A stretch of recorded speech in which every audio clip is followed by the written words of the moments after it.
Bonjour Monsieur Lassalle. Bonjour cher ami. Quelle est la raison? C'est des gilets jaunes.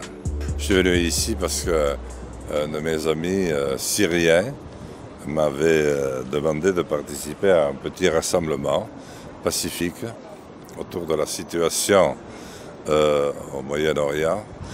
Et je trouve que M. Erdogan est dans une politique de la fuite en avant qui n'est jamais bonne pour un chef d'État, surtout lorsqu'il s'agit d'un très grand pays. Il ne faut pas chercher à poursuivre les siens pour les tenir par la force. Il ne faut pas poursuivre les Kurdes dans le monde entier par la force. Et je trouve que son attitude est dangereuse. Il s'en prend même, il envoie des signes agressifs à notre pays, la France, avec qui pourtant il n'a pas eu de problème. Question explosive. Aura-t-on le droit un jour de parler des véritables auteurs de la tuerie du Bataclan? Il y a eu de nombreuses notes des services qui évoquaient la Turquie. D'après vous, quand est-ce qu'on aura le droit d'en parler? J'espère le plus rapidement possible, parce qu'on ne peut pas mentir très longuement. Ceci étant, j'apprends tous les jours. Moi, je n'ai pas de service d'espionnage ou de contre-espionnage. Je suis simplement un député français et je ne sais pas tout. Et en tout cas, pas suffisamment sur ce sujet pour pouvoir m'exprimer dessus. Est-ce que vous auriez un message à passer aux Français et plus particulièrement à ces Français gilets jaunes qui se sont révoltés? Est-ce que vous auriez un mot à leur dire?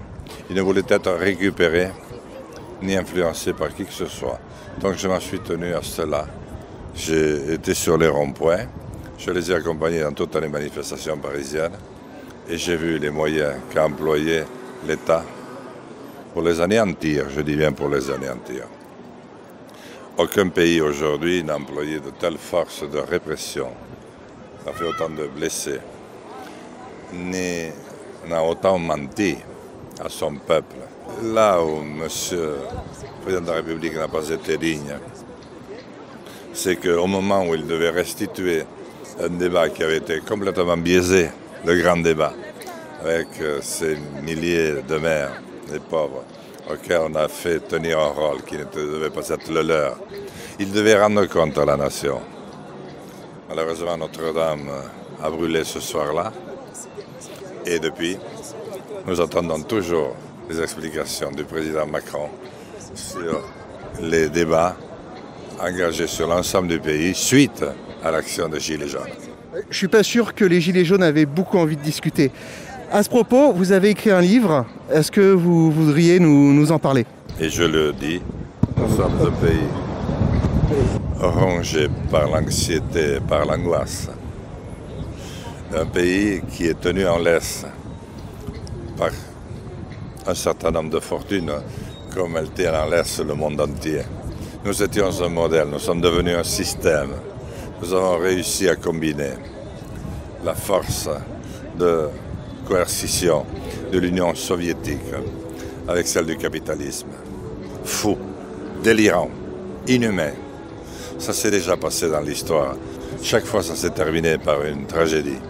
Donc il faut que les peuples français s'éveillent progressivement. Et toute mon action, c'est de dire comment nous en sommes arrivés là et comment nous pourrions en sortir.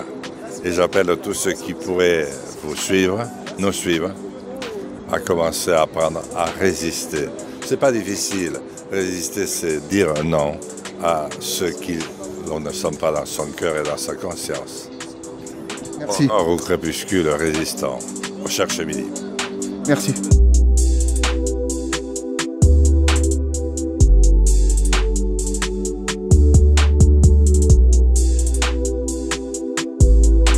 Je suis Adnan Azam, président du mouvement pour la souveraineté du peuple, mouvement international pour la souveraineté du peuple. Aujourd'hui, nous sommes là pour dire non, pour dire halt à la politique terroriste, à la politique de provocation du président turc Recep Tayyip Erdogan. Recep Tayyip Erdogan, il est en train de mettre l'huile sur le feu avec son discours plein de haine, avec son discours impérialiste. Il est en train de dépêcher son armée sur le sol libyen, comme il l'a fait depuis 10 ans sur le sol syrien. Donc aujourd'hui, cette politique menace la paix dans le monde. Erdogan, il fait partie de la confrérie de frères musulmans. Donc la politique, le branche intégriste de l'islam.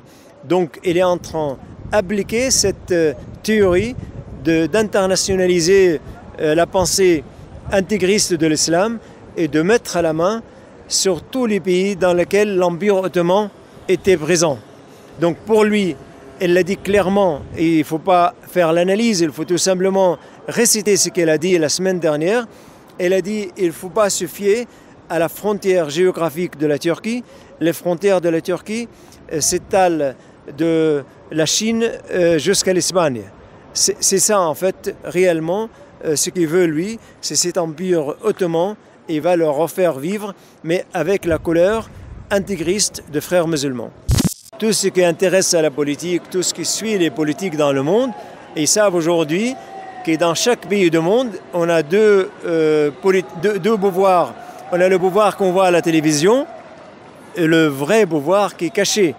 Le pouvoir de télévision, c'est juste pour épater la galerie, mais le vrai pouvoir, c'est le pouvoir caché qui est en train de faire subir au monde toute cette politique de guerre, qu'il soit en Syrie, ou qu'il soit en Irak, ou qu'il soit en Libye. Et donc, c'est une politique qui vit sur le problème des autres. J'ai envie de dire à tout Français, à chaque responsable politique en France, il faut vraiment que la France reprenne conscience de sa politique extérieure. Depuis 10 ans, la France met la main avec la France officielle, avec les mains de terroristes qui soient en Syrie ou ailleurs dans cette région. Donc aujourd'hui, il faut vraiment qu'on puisse prendre conscience d'arrêter cette politique, de revenir à la vraie politique de la France au Proche-Orient, et de soutenir les États laïcs comme la Syrie et l'Égypte et ne pas s'aligner avec la Turquie. Et aujourd'hui, le président français, il l'a dit il y a quelques jours, il a mord le doigt de ne pas réagir avant, ils ont attendu, mais j'espère que ce n'est pas trop tard pour la France. À propos de la Libye, pensez-vous que Erdogan et George Soros marchent main dans la main en ce qui concerne l'envahissement du continent européen? Pas seulement en Libye, mais dans beaucoup de régions dans le monde. Aujourd'hui, si vous regardez sur Internet ou si vous regardez dans les informations, la Turquie vient de signer un accord avec 3 pays africains. Alors, ils ont sauté au-dessus de l'Égypte pour réparer la route à la France, pour couper la France de ses intérêts stratégiques en Afrique. Donc aujourd'hui, c'est un véritable politique d'étranglement. Avec l'aide de la Russie. Non, on ne peut pas dire ça. Mais bon, la Russie, elle voit, mais elle fait semblant de ne pas voir. Mais la France doit voir ça et doit veiller vraiment à ne pas continuer cette politique. Moi, je souhaite de tout mon cœur que les Français aujourd'hui s'intéressent à la politique. Et ils boudent surtout, qu'ils boudent le journal de 20h à la télévision qui nous parle de rien. Quand on regarde le journal de 20h, et c'est un journal qui s'adresse pratiquement à des illettrés, à des gens qui n'ont aucune culture politique.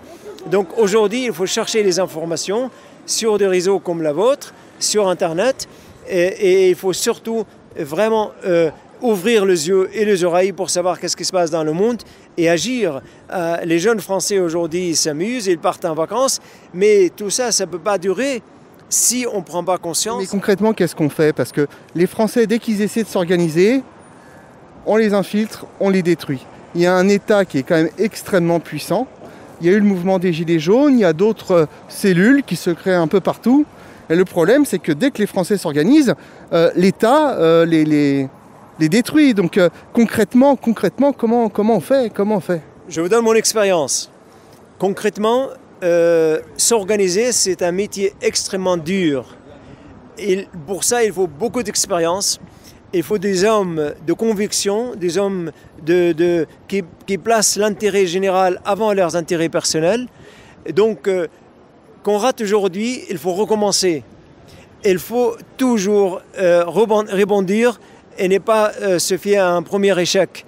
Donc les Gilets jaunes, on ne peut pas considérer que c'était quelque chose qui est pour rien. Il y avait beaucoup d'expérience de ce mouvement, mais aujourd'hui, à la rentrée, au mois de septembre, il faut recommencer, s'organiser pour réveiller la conscience des Français et enfin la France reprend son rôle historique et ne pas permettre à ce pays de faire faillite malheureusement. Merci. Merci à vous.